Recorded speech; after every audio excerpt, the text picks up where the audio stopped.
Hello friends, good morning, नमस्कार। स्वागत है आप सभी का स्टडी विद ज्ञान प्रकाश में। यूपी पीसीएस 2023 की प्रारंभिक परीक्षा में बहुत सारे लोगों ने परीक्षा छोड़ी है। साथ ही साथ किस टॉपिक से कितने प्रश्न पूछे गए और कट ऑफ कितनी जा सकती है, इन सारी बिंदुओं पर करेंगे आज के इस सेशन में चर्चा। साथ ही साथ चर्चा होगी इस बात पर भी कि असिस्टेंट प्रोफेसर के लिए इस समय आवेदन जारी हैं दिल्ली विश्वविद्यालय में। तो कितने पद हैं, किन विषयों के सापेक्ष हैं, एलिजिबिलिटी क्या है, चयन प्रक्रिया क्या है, और साथ ही साथ चर्चा करेंगे यूपी पीसीएस में ईडब्ल्यूएस की जो पोस्ट होती है उसको कैरी फॉरवर्ड न करके जनरल अभ्यर्थियों से भरे जाने की मांग की गई है। तो मामला कोर्ट में है, इस पर भी करेंगे चर्चा। फिलहाल शुरू करते हैं सबसे पहले यूपी पीसीएस 2023 से। जैसा कि आप लोग जानते हैं 14 मई को यह परीक्षा संपन्न हुई है 2 पालियों में। यहाँ पर जीएस का जो पहला पेपर रहा, अगर हम उसके बारे में एक सामान्य एनालिसिस करें तो पिछले 3 वर्षों की अपेक्षा इस बार का जो पेपर था वो संतुलित रहा, लेकिन ट्रांसलेशन की जो अशुद्धियाँ थी वो भी देखने को मिली हैं, जिसकी वजह से डेफिनेटली बहुत सारे लोगों ने गड़बड़ी की होगी। क्योंकि यहाँ पर जो इंग्लिश का वर्जन था वो कुछ और था, हिंदी में कुछ और ही कर दिया गया था। मतलब हिंदी का जो ट्रांसलेशन था वो अलग ही था। लेकिन यहाँ पर एक बात और भी है कि इंस्ट्रक्शंस में ही शुरू में लिख दिए गए थे कि अगर हिंदी और अंग्रेजी में कोई विसंगति आती है तो अंग्रेजी वर्जन ही मान्य होगा। मतलब ये कि अभ्यर्थियों को भैया अंग्रेजी आती हो या ना आती हो, आपको अंग्रेजी ही सर्वोपरि मान के चलनी होगी, ये ऐसा आयोग का कहना है। और आयोग ने कोई पहली बार ऐसी गलती नहीं की है, कई बार ऐसी गलतियां होती चली आ रही हैं। फिलहाल 1-2 दिनों में इसकी जो आंसर की है जारी हो जाएगी। लेकिन आज के अखबारों के मुताबिक अगर हम देखें तो सर्वाधिक जो प्रश्न पूछे गए थे वो भूगोल और पर्यावरण से पूछे गए थे। भूगोल और पर्यावरण से कुल मिला के लगभग 40 प्रश्न पूछे गए थे। हालांकि कई सारे टॉपिक ऐसे भी रहे जहां से प्रतिवर्ष प्रश्न पूछे जाते थे, लेकिन इस बार कोई भी प्रश्न नहीं पूछा गया। बात करें अगर यूपी के बारे में तो इस बार की मुख्य परीक्षा में यूपी से 2 पेपर होंगे, और यही वजह थी कि यूपी को लेकर बहुत सारे लोगों ने खूब तैयारियां कर रखी थी, लेकिन यूपी से कोई भी विशेष प्रश्न नहीं पूछा गया। साथ ही साथ जनसंख्या से भी कोई प्रश्न नहीं आया। और भी कई सारे टॉपिक हैं, जैसे कि जो एक NFHS होता है, नेशनल फैमिली हेल्थ सर्वे, वहाँ से भी कोई प्रश्न नहीं आया। जनगणना से भी प्रश्न पूछे जाते हैं, वो टॉपिक भी लगभग अनटच्ड ही रहा। इसके अलावा कई अन्य टॉपिक जहाँ पर अभ्यर्थियों ने खूब मेहनत करी थी, लेकिन फिलहाल वहाँ से कोई भी परिणाम देखने को नहीं मिला, मतलब कोई वहाँ पर प्रश्न देखने को नहीं मिला। तो यहाँ पर देखो, अगर देखा जाए तो कुल मिला के यहाँ पर करंट अफेयर भी मतलब हर बार 30 से 35 होते थे, इस बार करंट की जो संख्या रही वो लगभग 24 रही। अच्छा, सबसे पहले तो आप ये समझिए कि कुल पदों की संख्या 173 पद हैं, और यहाँ पर कुल 5,65,459 अभ्यर्थियों ने आवेदन किया था, जिसमें से 60% लोगों ने ही परीक्षा दी, बाकी लोगों ने परीक्षा छोड़ दी। तो कुल 150 प्रश्नों का आप जानते ही हैं कि जो पहला पेपर होता है कुल उसमें 150 प्रश्न होते हैं। तो इसमें इतिहास और इंडियन नेशनल मूवमेंट से 27 सवाल पूछे गए, राज्य व्यवस्था से 23 सवाल, अर्थशास्त्र से 16, करंट अफेयर से 24 सवाल, विज्ञान से 13 प्रश्न पूछे गए थे। योजनाओं से जुड़े सवालों की संख्या सीमित रही। यूपी विशेष प्रश्नों की संख्या मात्र 5-6 रही, जबकि अभ्यर्थियों की उम्मीद थी कि इस बार यूपी स्पेशल से खूब सवाल बनेंगे। फिलहाल अब जो परीक्षा हुई है और जो क्वेश्चन पेपर है उसको देख के आप यही कह सकते हैं कि पेपर औसत दर्जे का रहा। मतलब ना तो बहुत आसान था और ना ही बहुत ज़्यादा टफ था। अब जिसने जितनी मेहनत की होगी उसी के मुताबिक उनको उसका परिणाम प्राप्त होगा। और फिलहाल अगर कट ऑफ के बारे में बात करें तो मुझे लगता है कि कट ऑफ जो है वो 120 अंकों के आसपास जा सकती है। तो इसका मतलब ये होता है कि अगर आपके जो है 90 सवाल लगभग सही हैं तो एक्सपर्ट कर रहे हैं कि कट ऑफ इतनी जाएगी। लेकिन मुझे लग रहा है कि सीसेट का जो पेपर था वो टफ रहा था। मतलब कि उसमें जिन लोगों ने अपना व्याकरण ठीक ठाक नहीं तैयार किया होगा या फिर जिनकी मैथ अच्छी नहीं रही थी तो सीसेट में ही उनको बाधा आ सकती है।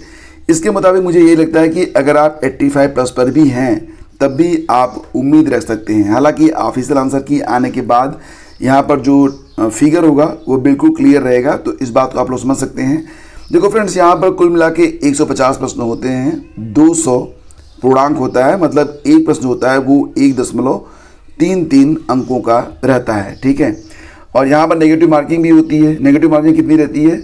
मतलब 1/3 रहती है। मतलब कि अगर 3 सवाल आप गलत करते हैं तो उस पर जो है आपको यहाँ पर 0.44 मतलब गलत उत्तर देने पर आपको जो पेनाल्टी मिलती है वो -0.44 अंकों की पेनाल्टी मिलती है।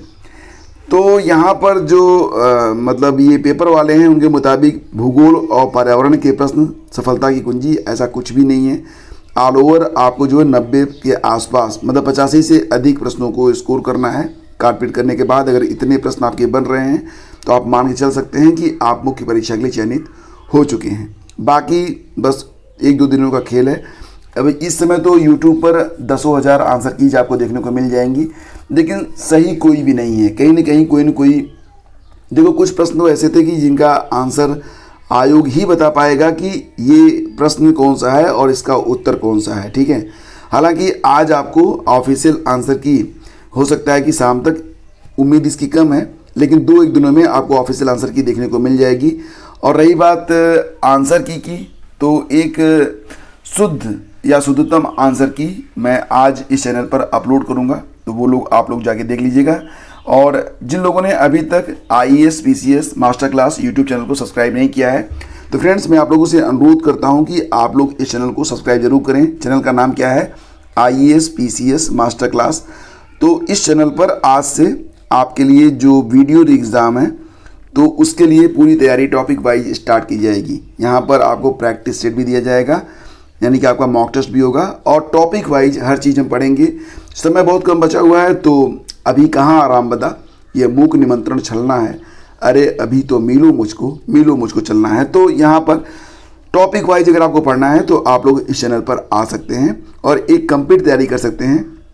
इसी के साथ आपको बताना चाहेंगे फ्रेंड्स कि अगर आपके पास PG की डिग्री है जिसमें 55% अंक हैं आपके पास, नियमानुसार जो लोग OBC वगैरह हैं अगर उनके 50% अंक हैं, और अगर आप नेट क्वालिफाई हैं या फिर जो होता है ना स्लेट, अगर वो क्वालिफाई हैं या फिर आप PhD हैं तो असिस्टेंट प्रोफेसर आप बन सकते हैं, और वो भी दिल्ली के इंद्रप्रस्थ जैसे कॉलेज में।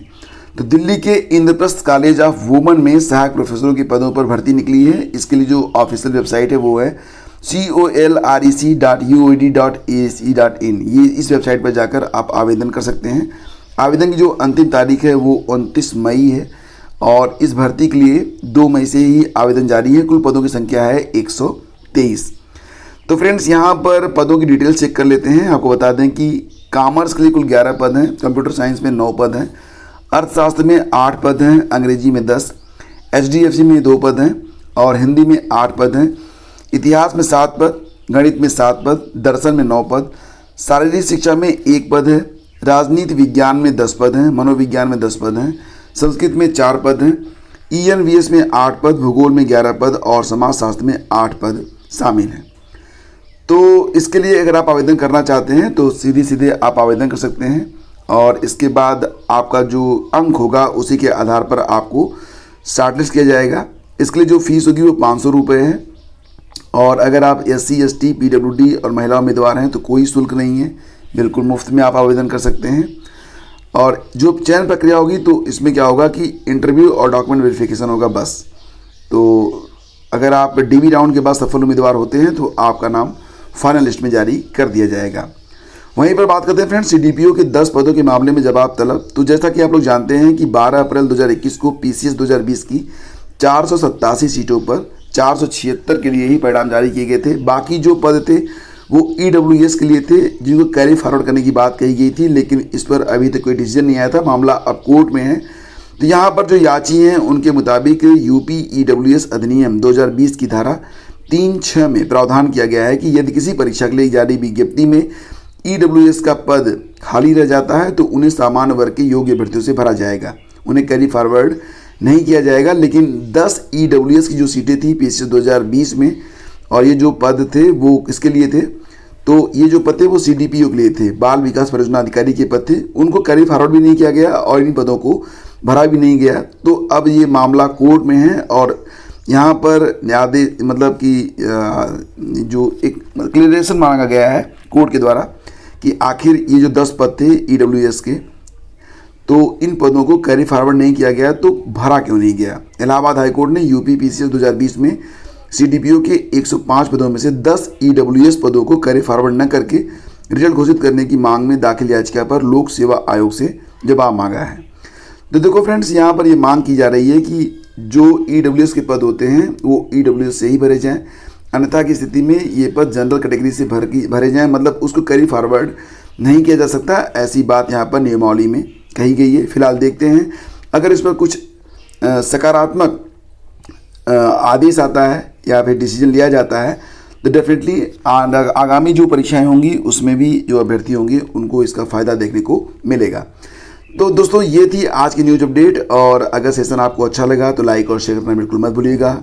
वीडियो एग्ज़ाम की तैयारी करना चाहते हैं तो IAS PCS मास्टर क्लास पर आइए, वहाँ पर आपको थियरी की क्लास और MCQs की क्लास उपलब्ध करवाई जाएगी।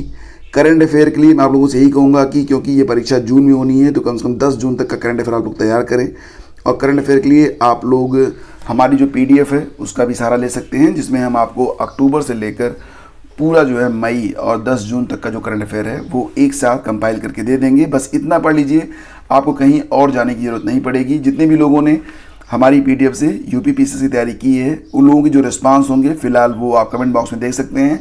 अदरवाइज़ मैं आप लोगों को बताऊंगा बाद में कि कितने प्रश्न हमारी PDF से आए, और उसका प्रूफ भी मैं आप लोगों को अवेलेबल करवा दूंगा। तो दोस्तों ये था आज का न्यूज़ सेशन। अगर सेशन आपको अच्छा लगा तो लाइक और शेयर करना बिल्कुल भी मत भूलिएगा। Thank you so much, have a great day, जय हिंद।